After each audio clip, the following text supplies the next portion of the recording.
Bunda-bunda semua, kembali lagi bersama kami di acara Bincang-bincang bersama Bu Bidan. Nah, masih dengan saya Ica sebagai host di sini dan saya jelas tidak sendiri. Kita lanjut ke tema yang kedua. Kalau yang pertama tadi sudah tentang melahirkan, tema kita yang kedua yaitu tentang perawatan Ibu nifas. Baik, di sini saya ditemani oleh Ibu Bidan. Monggo, selamat siang Bu Bidan. Selamat siang Mbak Monggo, Ica. Bunda-bunda pengen kenal nih, aku dengan Bu Bidan siapa nih hari ini? Silahkan perkenalkan diri ya Bu. Iya, baik.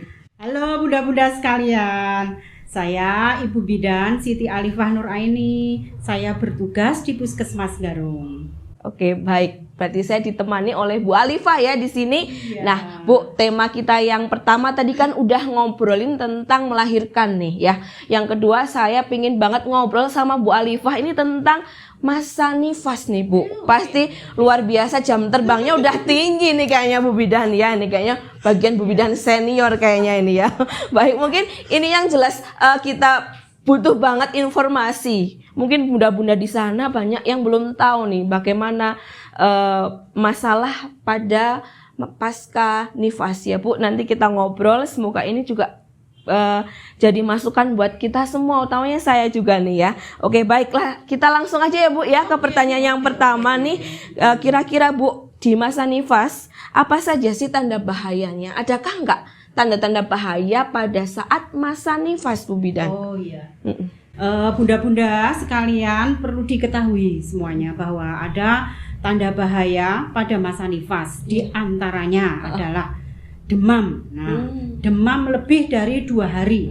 Itu harus diperhatikan. Itu harus kontrol ke tenaga kesehatan yang terdekat ya.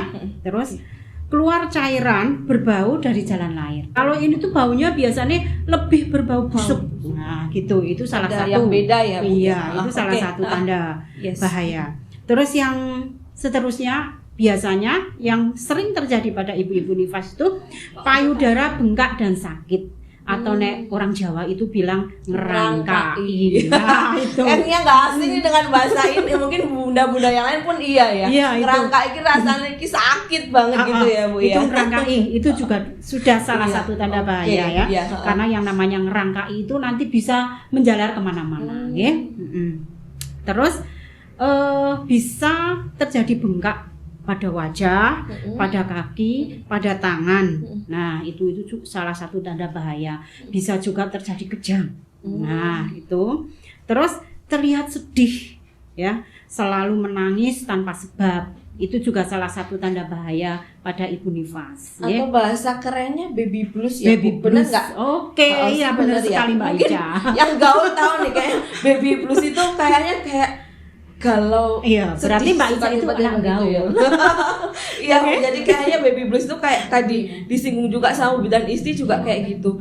Psikisnya ibu, itu tetap harus dijaga ya. Jaga kewarasan gitu loh kalau bahasa. Baby blues itu berarti bahaya ya Bu ya. Bahaya sekali ya. Siap. Terus yang selanjutnya itu perdarahan dari jalan lahir. Nah, yang dinamakan perdarahan dari jalan lahir itu kan sor-soran gitu, caranya orang Jawa itu sor-soran ya.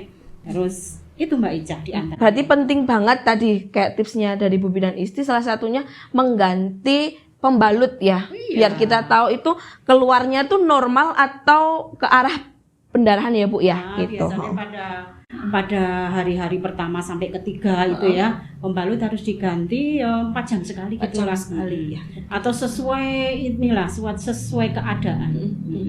Nah, tadi kan itu tanda bahaya di selama masa nifas nih. Kalau kira-kira tips dari Bu Alifah sendiri terkait apa sih yang harus kita perhatikan? Atau tips bagaimana nih, apa yang penting banget yang harus kita perhatikan pada saat mengalami masa nifas itu sendiri? Tuh, hal-hal yang harus diperhatikan pada waktu masa nifas diantaranya adalah darah yang keluar dari jalan lahir pasca persalinan, setelah persalinan, yaitu berwarna merah kehitaman, berlangsung 1 hari sampai 3 hari persalinan, dan biasanya disertai rasa mules. Nah, disertai rasa mules-mules itu harus ada Mbak Ica. Terus kemudian warna merah kekuningan hari ke-3 sampai ke-7. Tuh.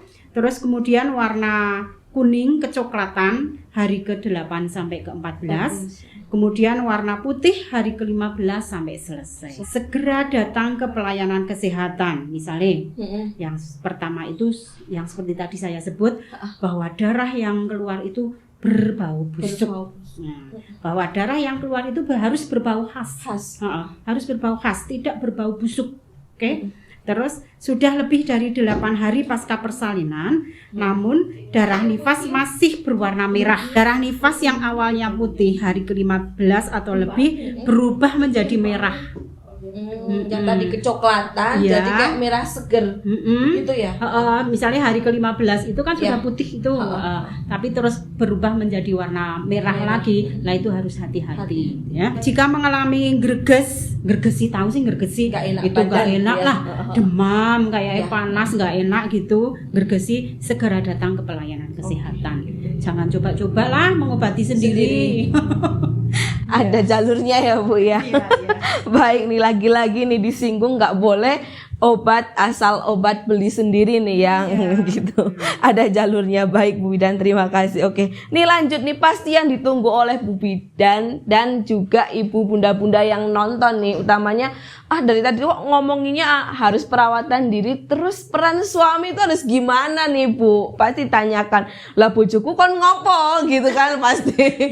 Selama nifas apa yang bisa dilakukan seorang suami nih untuk pendampingan, ibaratnya ibu ya, jadi apa-apa kan gawinnya ya bareng gitu ya, bahasanya kan gitu ya Bu ya, bekerja sama, ibadahnya bersama-sama. Masa aku harus bisa sendiri kan nggak mau nih ya. Salah satunya karena support, dukungan dari suami itu mengurangi tingkat terjadinya tadi itu baby blues, benar nggak Bu? Nah, sebagai seorang suami itu di masa istrinya nifas itu harus gimana, harus ngapain sih Bu sebagai dukungan dan supportnya gitu? Bisa kasih tips nih untuk suami-suami yang gitu ya. Bagi suami-suami yang istrinya habis melahirkan dan pada masa nifas ini ya, maksudnya jangan cuek lah. Ya ikutlah memantau tanda-tanda bahaya dalam masa nifas. Seperti tadi itu yang di atas ya. Tadi si suami juga harus tahu tanda bahaya pada masa nifas itu. Nggak harus ibunya, tapi justru keluarganya, support sistemnya tuh harus tahu juga ya Bu ya. Dan keluarga. Terus membantu meringankan pekerjaan, ya. Tidak membiarkan ibu melakukan pekerjaan berat. Misalnya apa Mbak Ica? Mencuci. Bukan berarti kita manja tuh ya. Bukan berarti tolong kita ya manja. Nih para bapak-bapak suami nih ya, ketika kita masa nifas, gak cuma nifas sebenarnya ya Bu ya. Kerjasama itu perlu ya. Nah, kadang-kadang karena ketidaktahuan suami itu bahwa mencuci, menyapu itu sudah sudah menjadi kebiasaan seorang istri ya. Jadi istri pada waktu nifas mungkin baru melahirkan sehari 2 hari dianggap biasa. Padahal tidak, si istri itu butuh dukungan. Terus memberi waktu istirahat yang cukup bagi ibu ya. Jangan ibu terus dilarang-larang untuk istirahat, maksudnya tidur siang. Misalnya karena sudah begadang ya, malam-malam itu kan bayi biasanya kebalik. Malam dia melek, terus siangnya dia bubuk terus. Akhirnya si istri tidak bisa istirahat gitu. Jadi misalkan ada waktu, ya harus diadakan waktunya ini untuk istirahat benar-benar, biar untuk mengembalikan stamina. Bukan berarti kita manja ya Bu ya. Tenang aja bunda-bunda. Enggak manja, enggak juga ini sebagai alasan juga ya, enggak ya, kan ini saran juga dari nakes nih. Oke, baik ya. Yang seterusnya adalah tidak merokok, ya. Asap sangat berbahaya bagi ibu dan bayi yang baru lahir. Nah, itu bahkan terkadang ketika saya pernah nih Bu muyen ya, atau mengunjungi ibu yang baru punya bayi, itu kadang ada tempelan ini, dilarang merokok karena ada bayi di sini. Itu sangat luar biasa sih sebenarnya. Cuman butuh pengertian dan kesadaran dari para tamunya sebenarnya ya. Mungkin kalau bapaknya sadar diri ya, kalau begitu ngerokok jauh dari rumah, ketika kembali berganti pakaian gitu ya, itu padahal bagus banget sebenarnya seperti itu ya. Iya, oke, baik nih ke pertanyaan terakhir, sebenarnya bukan pertanyaan sih Bu Alifah.